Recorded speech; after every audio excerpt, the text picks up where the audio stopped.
Hello students, welcome back to my YouTube channel professor Shubham Tiwari. बात करेंगे hashtag number 1 and BCom वालों की। अगर मैं बात करूं सबसे लास्ट सब्जेक्ट का सिलेबस एंड पेपर पैटर्न के बारे में बात करेंगे।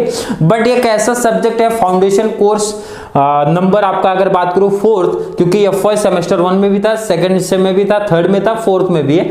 मतलब एफ वाई में कंटिन्यू है, टी वाई में चेंज हो जाएगा। टी वाई में आपको फाउंडेशन कोर्स का टेंशन कम कर दिया जाएगा। फाउंडेशन कोर्स किसी भी स्ट्रीम की मैं बात करूं तो टी वाई बीकॉम या फिर बैफ बीएफएम किसी भी लेवल को नहीं है, उसको हटा दिया जाता। बट चारों सेमेस्टर में हमारे कॉमन थे। और लास्ट आपका बात करूंगा सेमेस्टर नंबर 4, फाउंडेशन कोर्स भी आपका 4 है। S Y BCom BA BSc and commerce में जो हमारे अदर स्ट्रीम आते हैं, बीएमएस आएगा, बीबीआई आएगा, बीएफएम आएगा, और लास्ट हमारा एक और टॉपिक है बीएमएस हो गया आपका बैफ। कंप्लीट जितने भी ऑलरेडी यहाँ पे मेंशन कर दिया, अगर कोई मैं भूल गया हूँ बोलने के लिए तो BCom BA BSc BMS BAF BBI BFM सबके लिए कॉमन सब्जेक्ट है। और सबका पेपर पैटर्न भी चेंज है, इसलिए कोई टेंशन नहीं है, सबका कॉमन सही है। तो जो इंपॉर्टेंट क्वेश्चंस की वीडियो आएगी वो भी सबकी कॉमन ही रहेगी।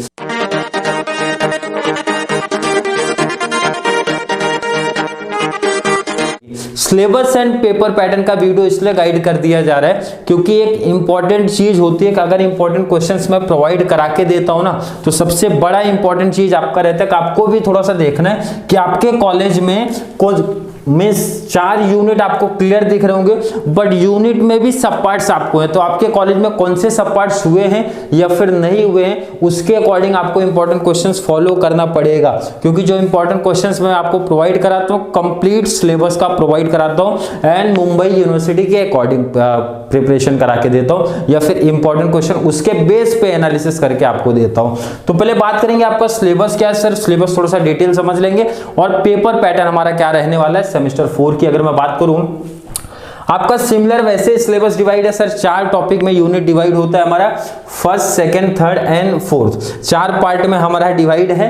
पहला पार्ट अगर मैं बात करूं सर, टॉपिक का नाम क्लियर दिख रहा होगा sir, significant contemporary and rights of citizen. बहुत बेसिक सा टॉपिक है और बहुत इजी टॉपिक है। जहां तक मैंने इसको इंट्रोडक्शन पार्ट जस्ट मैंने सिलेबस के लिए ही आपका टॉपिक देखा है, बट काफी इजी कॉन्सेप्ट है। जस्ट एक बार कॉन्सेप्ट थोड़ा सा रीड भी आप कर लेते तो इनफ है आपके एग्जाम में प्रिपरेशन के लिए।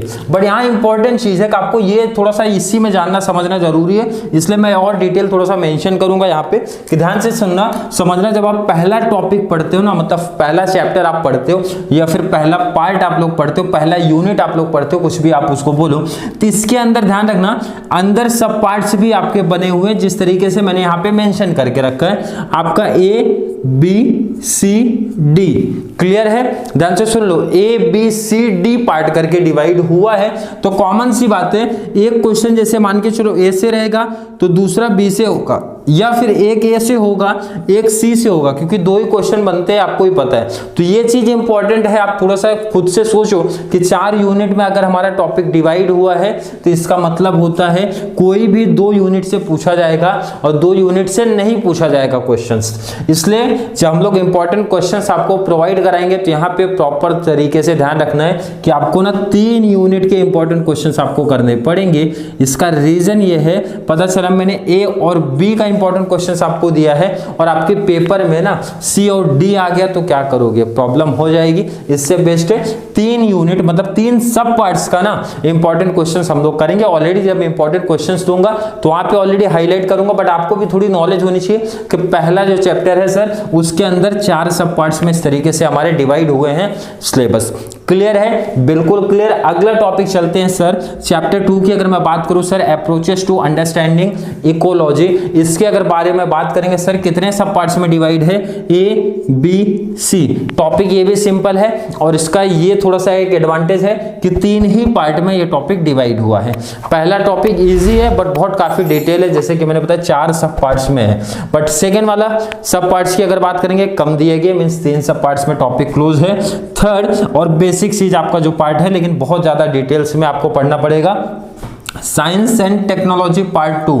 क्लियर है, क्लियर कॉन्सेप्ट। अब इसके अंदर ध्यान से समझो आप, ये रो यहाँ पे मैंने दिखाया ए पार्ट में बी पार्ट में, दो पार्ट में डिवाइड है, बट आपका जो ए पार्ट्स है ना रिटर्न सब पार्ट्स में आपके डिवाइड है, वो भी 5 सब पार्ट्स में डिवाइड है, मतलब 1 2 3 4 5 सब पार्ट्स में आपका ये टॉपिक डिवाइड होता है। ध्यान से फिर समझो क्या बोल रहा हूँ। थर्ड जो आपका यूनिट है, थर्ड यूनिट दो पार्ट्स में डिवाइड है सर, ए एंड बी। ए में 5 सब पार्ट्स में डिवाइड होता है, तो यहाँ पे नंबर मेंशन किया 1 2 3 4 5। Clear concept? Yes sir. Next हमारा यूनिट 4 की अगर मैं बात करूंगा, easy topic introduction to competitive exams के बारे में पढ़ना है, जो कि महाराष्ट्र बोर्ड के बच्चे काफी कम पढ़ते हैं। कंपटीशन लेवल का एग्जाम थोड़ी सी प्रिपरेशन या उसके बारे में डिटेल ऑब्जर्वेशन उनको नहीं है, तो उसके बारे में डिटेल आपको दिया गया कि आपको भी पता होना चाहिए। इसकी अगर बात करूं सर, ए एंड बी सब पार्ट्स में डिवाइड हुआ है, बट यहाँ थोड़ा सा डिटेल कॉन्सेप्ट, जैसे मैंने पहले बता दिया,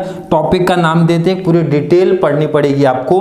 तो ए पार्ट्स में 1 एंड 2 मैंने लिखा है, बी पार्ट्स में 1 2 3 4 5, मतलब काफी डिटेल कॉन्सेप्ट है ये।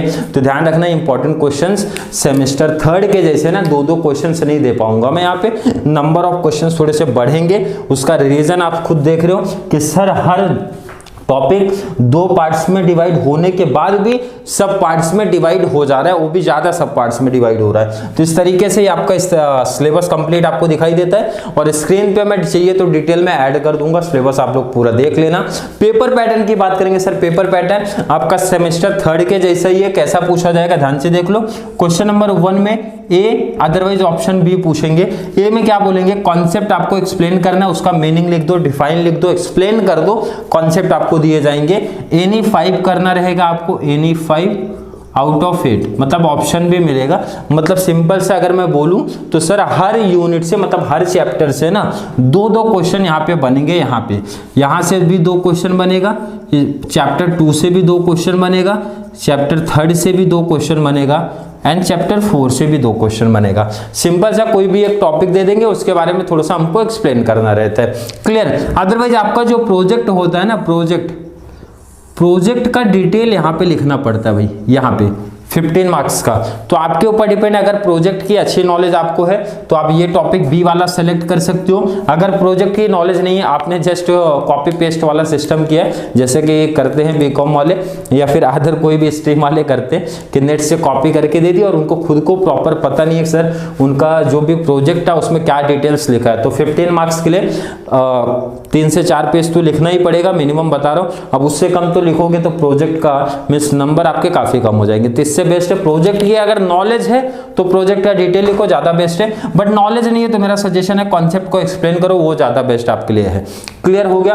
बाकी आपके ऊपर डिपेंड करेगा प्रोजेक्ट की नॉलेज आपको कैसा है या फिर नहीं है। क्वेश्चन नंबर 2, 3, 4 एंड अगर 5th की बात करेंगे, सबका पेपर पैटर्न सेम है, मतलब क्वेश्चंस की बात करूं ना सेम है, ए कर लो बी कर लो, और एक ही क्वेश्चन सीधा कितने मार्क्स का सर पूछा जाएगा, 15 का पूछा जाएगा। बट ध्यान रखना मोस्ट ऑफ फाउंडेशन कोर्स में 15 मार्क्स का ही क्वेश्चन बनता है मैंने बताया। बट इन केस पॉसिबल हो सकता है कि 10-5 का बने, बट मैंने बताया जैसे कि फाउंडेशन कोर्स एक ऐसा सब्जेक्ट है जिसमें डायरेक्टली आपके जो क्वेश्चंस रहेंगे 15 मार्क्स के ही बनते हैं, तो 15 के ही अकॉर्डिंग आपको प्रैक्टिस करना है। अदरवाइज इंपॉर्टेंट क्वेश्चंस में आपको प्रॉपर मैं गाइडेंस कर दूंगा कि प्रीवियस ईयर में आपका 10 मार्क्स का कोई क्वेश्चन बना था या फिर नहीं बना था। अगर किसी कॉलेज में ना क्लियर मेंशन कर दिया गया है कि सर हमारे कॉलेज में ना 8-7 का पेपर पैटर्न है, तो वो लोग कॉमेंट ना करना भाई कि हाँ सर 8-7 का पैटर्न है, आप गलत गाइड कर रहे हो। तो वहां पे ध्यान रखना कॉलेज अपना पेपर खुद डिसाइड कर रहे हैं, तो 8-7 रख दे भाई, 10-5 रख दे, 15 रख दे, आपके ऊपर डिपेंड है। बट मुंबई यूनिवर्सिटी का गाइडलाइन बोलता है आपका कि 15 मार्क्स का एक ही क्वेश्चन आपका होना चाहिए फाउंडेशन कोर्स में। क्लियर है? ये आपका गाइडलाइन में प्रोवाइड कराया गया। तो यहाँ पे ध्यान रखना सेमेस्टर 3 में, क्योंकि कुछ बच्चों ने बोला था भाई पर्सनल मैसेज करके कि सर आप गलत गाइड कर दियो, 8-7 का पैटर्न चल रहा है हमारे कॉलेज में, तो उनको सजेशन है कि कमेंट ऐसा करेंगे तो अदर बच्चे थोड़े से मिसगाइड हो जाएंगे कि सर ने शायद से गलत गाइडेंस प्रोवाइड करा है। तो मेरा सजेशन है, कॉलेज क्या है कि इसके पहले जो बच्चों को नहीं पता ना, इसके पहले जो आपका पेपर सेटअप होता था वो मुंबई यूनिवर्सिटी के अकॉर्डिंग सेटअप होता था। तो मुंबई यूनिवर्सिटी अपना पूरा पेपर सेटअप करती थी अपने हिसाब से, कंप्लीट सिलेबस से। बट इस साल क्या होगा कि कॉलेज के ऊपर डिपेंड करा दिया कि भाई कॉलेज वाले अपना पेपर आप लोग सेट करो। तो आपको भी सेमेस्टर थर्ड में इतना तो आइडिया चल गया होगा कि हमारे कॉलेज ना कंप्लीट सिलेबस नहीं करा के दे रहे। जब आप कॉमन से सोचो, जब सिलेबस कंप्लीट नहीं है तो पेपर पैटर्न या फिर इंपॉर्टेंट क्वेश्चंस में चेंजेस दिखाई देंगे। और यहां तक कि बहुत सारे कॉलेज में ना ऑलरेडी इंपॉर्टेंट क्वेश्चंस प्रोवाइड कराए गए थे, टॉपिक के अकॉर्डिंग प्रोवाइड करा दिए गए थे। तो यहाँ पे जो मेरा इंपॉर्टेंट क्वेश्चंस रहता है मुंबई यूनिवर्सिटी के अकॉर्डिंग कंप्लीट सिलेबस का प्रोवाइड कराता हूँ। तो सजेशन इसलिए इंपॉर्टेंट क्वेश्चंस में बोल देता हूँ ना कि आपके कॉलेज में जो टॉपिक्स हुए हैं वही इंपॉर्टेंट क्वेश्चंस आप फॉलो करो, ज्यादा एडवांटेज आपको मिलेगा, नहीं तो प्रॉब्लम हो जाएगी आप लोग के लिए। तो यहाँ पे सजेशन है 15-15 के 2 क्वेश्चंस बनेंगे, 15-15 के 2 में से कवर करना एक, इसलिए बीच में और दिख रहा है आपको, मतलब एक क्वेश्चन कवर करना 15 मार्क्स का रहेगा। यहाँ पे भी अगर बात करूँ 15 का भी। अब कुछ बच्चों का ऑलरेडी लास्ट सेमेस्टर में डाउट था सर अगर 15 मार्क्स का अगर कोई टॉपिक आता है तो कितने पेज लिखने रहते हैं। तो मेरा सजेशन है मिनिमम भाई 3.5 से 4 पेज लिखना रहता है, 4.5 पेज, इससे ज़्यादा नहीं जाएगा। मिनिमम लिख दिया हो, मैक्सिमम लिख दिया हो, बस उससे ज़्यादा नहीं जाएगा।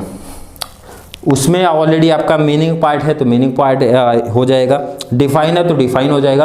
तो देखो एक पेज तो आपका कॉमन सा ऐसे ही कवर हो जाता है, अगर आप मीनिंग, डिफाइन या फिर उसके पॉइंट्स को पहले ही रिप्रेजेंट करा देते हो तो एक पेज तो आपका वैसे ही हो जाता है। बाकी 2 से 3 पेज आपको एक्सप्लेन करने पड़ते हैं तो हो जाएगा, ऑलमोस्ट उतना चले आता है। तो इतना तो मिनिमम लिखना पड़ेगा अगर 15 में से अच्छा स्कोर करना है तो आपको। नेक्स्ट थर्ड में भी सेम पैटर्न है, 4 में भी सेम एंड 5th में भी सेम। क्वेश्चन नंबर 2 में जो क्वेश्चंस आएगा ना वो आपका टॉपिक नंबर 1 से पूछा जाएगा, चैप्टर 1 से पूछा जाएगा। क्वेश्चन नंबर 3 में जो क्वेश्चन आएगा सर चैप्टर नंबर 2 से पूछा जाएगा, 4 का चैप्टर नंबर 3 से, 5 का ना question number last question number किससे पूछा गया, चैप्टर नंबर किससे पूछा जाएगा आपका 4 से। अब टोटल नंबर काउंट कर लो सर 15 15 15 15 15 15 5 75, इस तरीके से 75 मार्क्स का आपका कंप्लीट सिलेबस हो जाता है। अच्छे तरीके से स्टार्टिंग से प्रैक्टिस कर लेना। एक तो बिजनेस लॉ का मेरा सजेशन रहता है, सेकंड हमारा फाउंडेशन कोर्स को लेकर सजेशन रहता है, क्योंकि इसमें बहुत बड़ा डिसएडवांटेज जो आपका रहता है ऑब्जेक्टिव्स नहीं रहते, जिसके ऑब्जेक्टिव्स रहता है तो बच्चे लोगों को काफी हेल्प हो जाता है पास होने के लिए, जो केटी वाला टेंशन है दूर होता है। बट ऐसा सब्जेक्ट है जहां पे आपको दिख रहा है कि भाई यहाँ पे ऑब्जेक्टिव्स नाम की कोई चीज नहीं है, कंप्लीट जितना हम लोग लिखेंगे उसके अकॉर्डिंग नंबर मिलेगा और पासिंग मार्क्स मिलेगा। सेम बिजनेस लॉ में भी ऐसा ही आपका सब्जेक्ट है, इसलिए ऐसे सब्जेक्ट की प्रिपरेशन आप एग्जाम में आप बैठने से काफी टाइम पहले चालू कर दो तो ज्यादा बेस्ट रहेगा। अदरवाइज जो 1 हफ्ते 2 दिन 4 दिन पहले प्रिपरेशन करोगे तो ये सब सब्जेक्ट में ना बहुत ज्यादा रिस्क हो जाता है। भाई रिजल्ट खराब मत कर लो केटी लेके, तो बेस्ट है क्लियर एक ही समय मींस 1 टाइम में क्लियर करो तो ज्यादा बेस्ट है। प्रिपरेशन इंपॉर्टेंट क्वेश्चंस प्रोवाइड करा दूंगा, इसके जस्ट बाद ही जितने भी सब्जेक्ट आपके ना सबके इंपॉर्टेंट क्वेश्चंस इसी वीक में प्रोवाइड करा दूंगा। और एसवाई की बैच शायद से मंडे अदरवाइज ट्यूसडे से स्टार्ट करा दी जाएगी, कॉमर्स इकोनॉमिक्स की। Clear concept? यस सर बिल्कुल। अगर किसी को डाउट कंफ्यूजन अगर क्रिएट हो रहा होगा कमेंट में ऐड कर देना सर, डाउट कंफ्यूजन है फाउंडेशन कोर्स के रिलेटेड। अदरवाइज वीडियो थोड़ी सी भी हेल्पफुल लगेगी तो वीडियो को लाइक करना, अच्छे कमेंट ऐड करना और जितना ज्यादा पॉसिबल हो पाएगा उतने ज्यादा शेयर्स करना है, ताकि हर बच्चे को ना फाउंडेशन कोर्स की बेनिफिट्स इस वीडियो के थ्रू मिल जाए। तो चलिए मिलेंगे नेक्स्ट क्लास में, जहां पे हम लोग बात करेंगे, स्टार्ट करेंगे आपके मोस्ट इंपॉर्टेंट क्वेश्चंस के बारे में। तब तक के लिए थैंक यू सो मच।